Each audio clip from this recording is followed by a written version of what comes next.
The New Testament scripture is Philippians 4, verses 4 through 9. Rejoice in the Lord always. Again, I will say, rejoice. Let your gentleness be known to everyone. The Lord is near.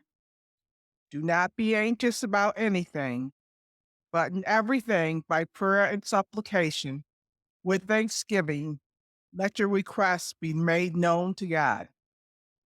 And the peace of God, which surpasses all understanding, will guard your hearts and your minds in Christ Jesus. Finally, brothers and sisters, whatever is true, whatever is honorable, whatever is just, whatever is pure, whatever is pleasing, whatever is commendable, if there is any excellence, and if there is anything worthy of praise, think about these things. As for the things you have learned and received and heard and noticed in me, do them, and the God of peace will be with you.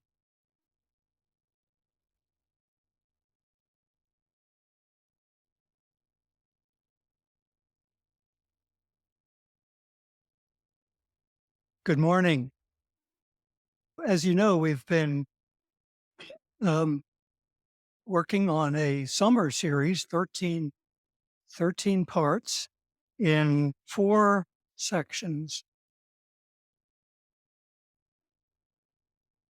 We've looked at peace with God, and the last 2 Sundays, we've been on the topic of peace within. So the sermon this morning will take us to about the halfway mark through this series. In the peace within section, we talked about how we are known and loved, and that can really form a solid foundation for feeling peaceful and secure.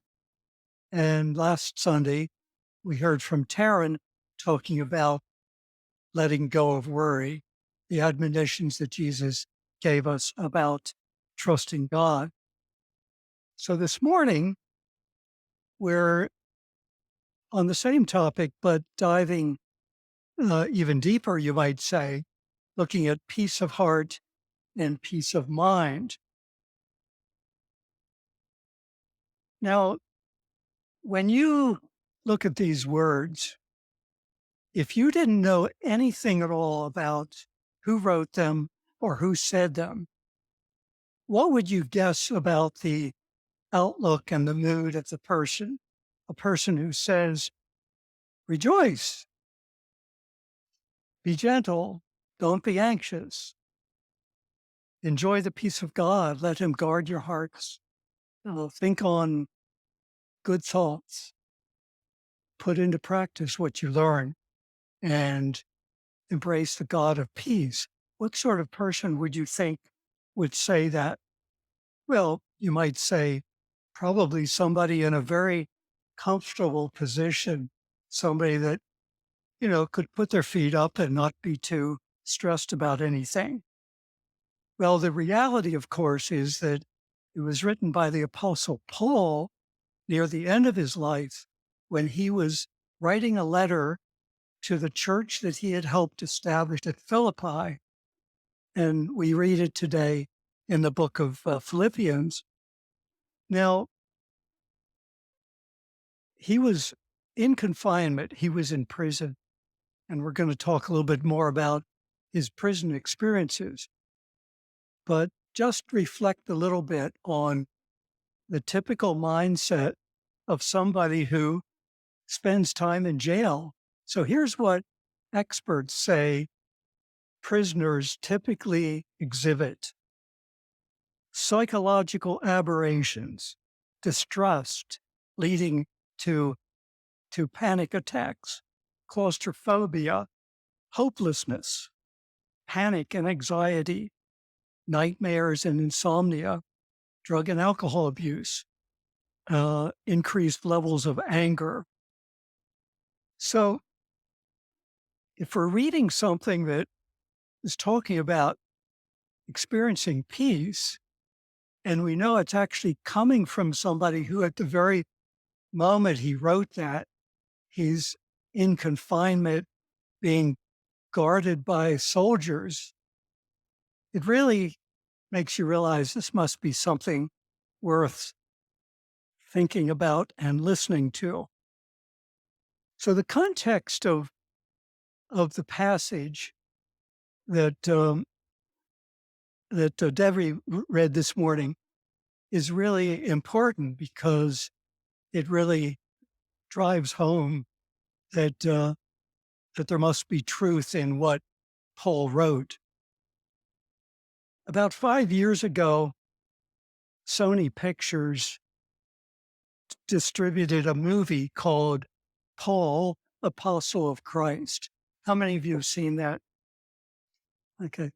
I had not seen it, but last night, having really kind of gotten into this topic of Paul and his experiences, we checked it out on uh, on the internet and watched it, and has some big name actors, and I think generally it's quite a good movie.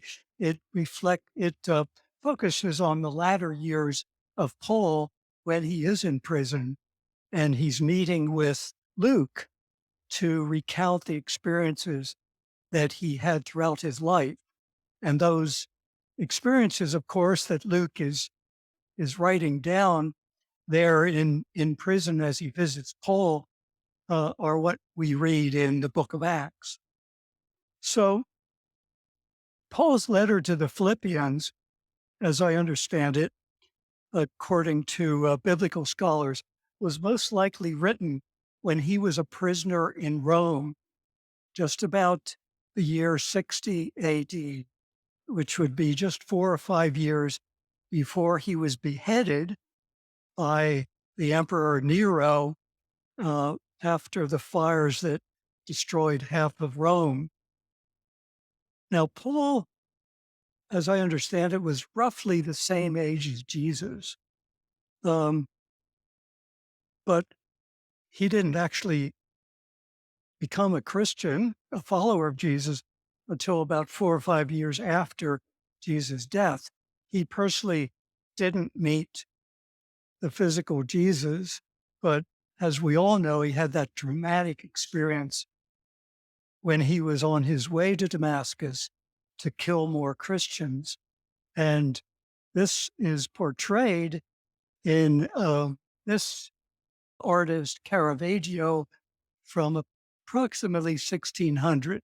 And we see Paul on the ground really being struck down with a strong light, and the words, "Saul, Saul, why do you persecute me?"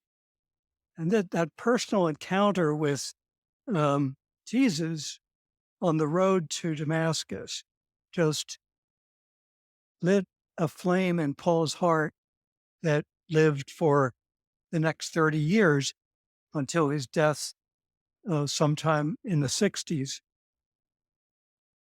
Now, Paul's life is just really amazing, and we won't, don't have time to go into all the details here, but he got into a lot of trouble with Jewish leaders for really rocking the boat, with Roman authorities who, had to keep the peace, and Paul would come in and, some controversies would get stirred up, and he was such an energetic man.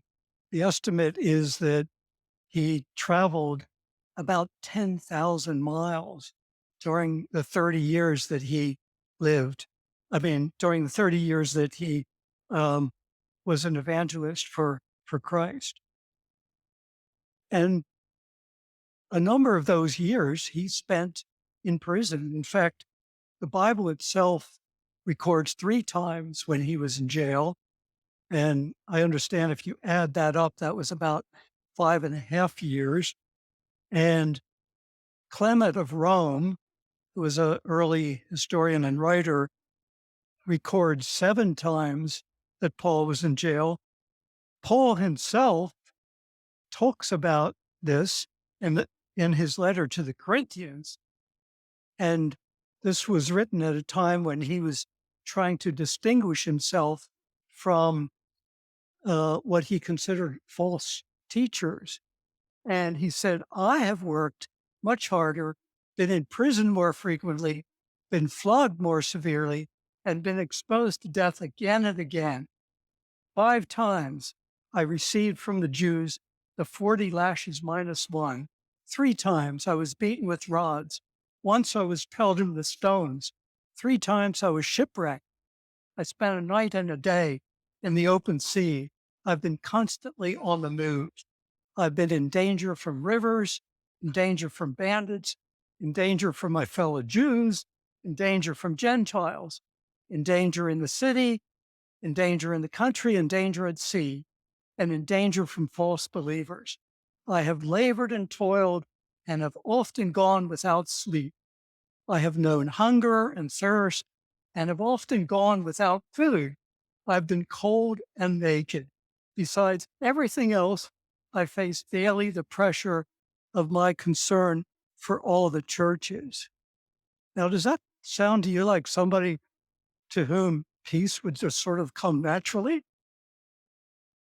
So, as we reflect a little bit on Paul's life, this, of course, is a map of his missionary journeys. And so, a lot of travel through the Middle East and eventually up to Italy, Rome. His travels, like just from Tarsus up to Philippi, which was pretty much one of the furthest places he went, about 850 miles, which would be about as far as it is from Corning to Iowa. And from Jerusalem to Philippi was about 1,400 miles, which would be about as far as from here to South Dakota. And keeping in mind that most of his travels were either on foot or by boat, quite a lot of travel. Now, his first visit to Philippi was on his second missionary journey. And you might recall the story of how he converted a wealthy businesswoman by the name of Lydia. And he got himself into a lot of trouble when he cast out the demon from a slave girl. The owner became so upset because the slave girl used to predict the future, and that brought in money for the owners. And that stopped once she had the demon cast out. And the owner complained to city authorities and threw Paul and Silas in jail. And then you might remember the story of the earthquake that came. The doors flew open. Most of the prisoners go running out. Paul and Silas stay there and assure the guards that, no, everything's okay. We're not going anywhere. And that gave them such an opening to preach to the prison guard, who was converted and baptized. So quite a lot of drama and quite an amazing evangelist for Jesus. And then on the third missionary journey, he returned and visited Philippi. All of that happened in somewhere in the 50s AD, like somewhere between 50 and 57 AD. Around 60 AD, when Paul would have been kind of getting up in years a bit, not as old as I am, but perhaps in his 60s, he made a journey to Rome, and the authorities knew about Paul by then, and they placed him under house arrest. In the book of Acts, it says that he was allowed to live in a rented house, but under house arrest with a guard by a soldier. And This is an artist drawing, again from the 1600s by Rembrandt, of kind of an elderly Pole in confinement writing letters to the churches that he had established. He looks kind of serious there. And in fact, the movie that I mentioned portrays his latter years and does really kind of capture kind of a somber Pole. If you look throughout his life, though, I think there's no doubt that Paul experienced a lot of joy and exuberance in his life. But certainly here, you can catch a sense of his concern for the churches that he had established and what advice can he give them. So it was likely when he was in house arrest in Rome, just a couple years before his death, that he wrote this letter to Philippians. And as we saw in the scriptures that Debbie read, you can kind of break that down into 5 things, 5 words of advice that Paul gives the people at Philippi for inner peace. He begins by saying, rejoice in the Lord. Now, what does that mean, to rejoice in the Lord? Does that mean we sort of have to have a huge smile on our face and go bouncing all over the town all the time? I don't think that's what it means. But it certainly means having such a strong sense of delight in the relationship that we have with God and the security that we feel in our relationship, um, that that we can rejoice. It means that we're thankful that we're a son or a daughter of God. We're thankful every day for God's presence. We're grateful for his promise of provision. And we're just genuinely glad and appreciative of the direct connection that we have with our Creator. And certainly we can see from Paul's life that it wasn't, it's not something that's based on earthly circumstances, how things are going.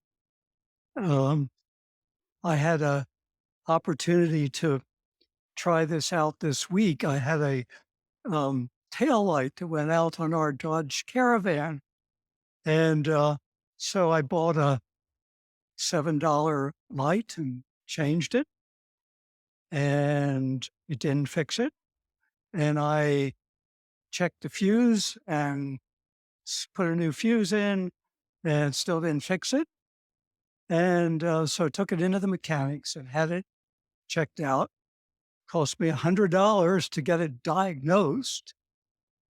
And the diagnosis was that something called the TIPM. Does anybody know what a TIPM is? It's a totally integrated power module. Basically, it's the fuse box along with some electronics. Now, how much do you think? And so the word was, this needs to be replaced. Well, how much would that cost? Well, uh, it has to be done at a dealer because it needs to be programmed. And the initial word was that the cost of the TIPM for the part would be $1,900. And another 150, I think it was, for the programming. Okay. So altogether, combined with the cost of diagnosis, this was like well over $2,000.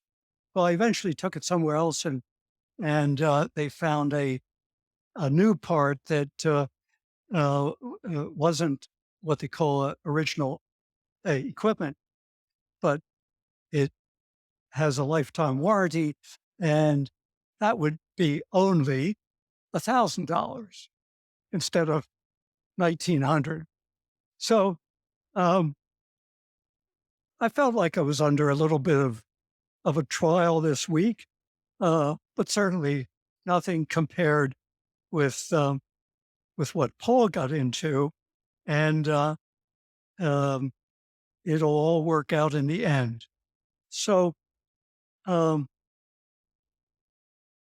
this idea of rejoicing in the Lord, it's really all about having what they call an attitude of gratitude for our connection with God. And I think it's interesting that these days you do hear a lot about the benefits of gratitude from people that aren't even Christians.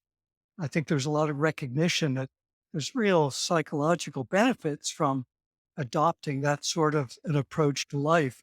And if you can be grateful and give praise to the God of the universe, that's even much better. So, a second part of Paul's prescription, he says, let your gentleness be evident to all. Now, why is it important to be gentle? And this is interesting as well, coming from a man who was involved in the stoning of Stephen and was engaged in violent activities. Uh, Now, as a follower of Jesus, he's emphasizing gentleness. Well, I think there's two ways of approaching people. One is, and this is kind of it's so easy for me to fall into this, and I think it's a default position maybe for a lot of us. We sort of have this really harsh idea in our minds about how things should be, how everything should work out. And if it doesn't quite measure up, we're ready to sort of jump in with criticism and judgment, even if even if it's not always spoken, we're thinking it in our hearts. So that's one way. The other way is to react with gentleness, which really brings a listening ear and compassion.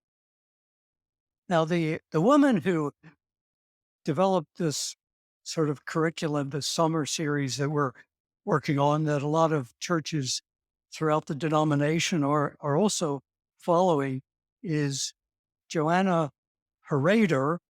She interestingly enough, um, I think it's quite fitting that the person who created this series on peace is pastor of a church in Kansas, in Lawrence, Kansas, called the Peace Mennonite Church. And she, I understand, is also the writer of some of the liturgies in our new hymn book. And she says this about gentleness. When we approach people with gentleness, we do not impose rigid roles on them, but we seek to understand the complexities of their situation. Living with this kind of openness can indeed make us less anxious. Our anxiety will also diminish if we realize that others are approaching us with this same kind of gentleness. So, the third part of Paul's recipe for inner peace, you could summarize as pray, because he says, do not be anxious about anything, but in every situation, by prayer and petition, with thanksgiving, present your request to God. Now, he doesn't go on to say, every time I did that, God gave me exactly what I wanted. But he's basically saying, turn it over to God, do, do your best, do what you can, and leave the rest to God. Put it into God's hands. And he does, what Paul does say is that when you do that, the peace of God, which he says is beyond understanding, it's far beyond what I can ever understand, will guard your hearts and minds in Christ Jesus. So God's peace, I think he's saying, protects our feelings, it guides our thoughts. The fourth piece of advice that he gives about peace is really to focus on what's good.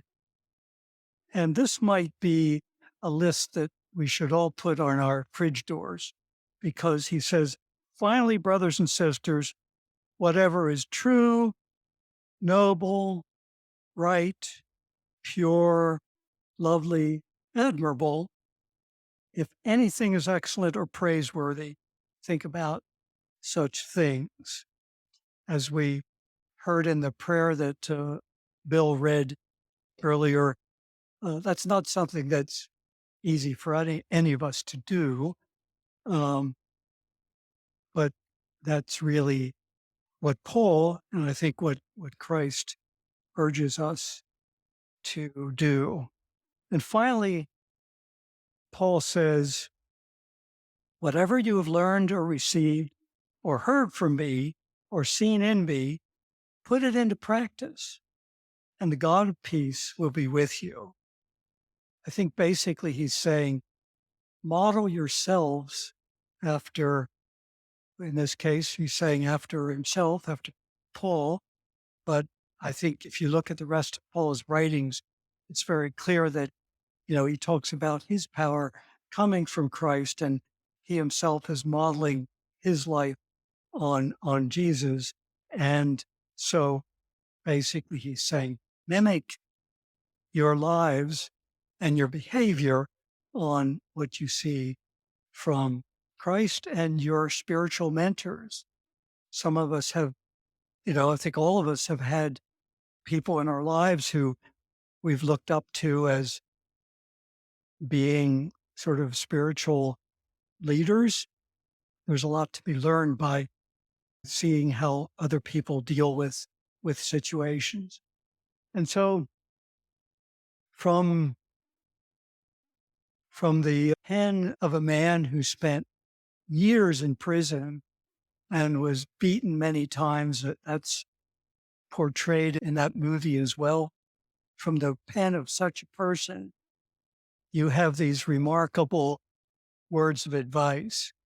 Rejoice in the Lord, be gentle, pray, ask God what you want, turn it over to Him. Focus on the good and practice it, do it, and the God of peace will be with you.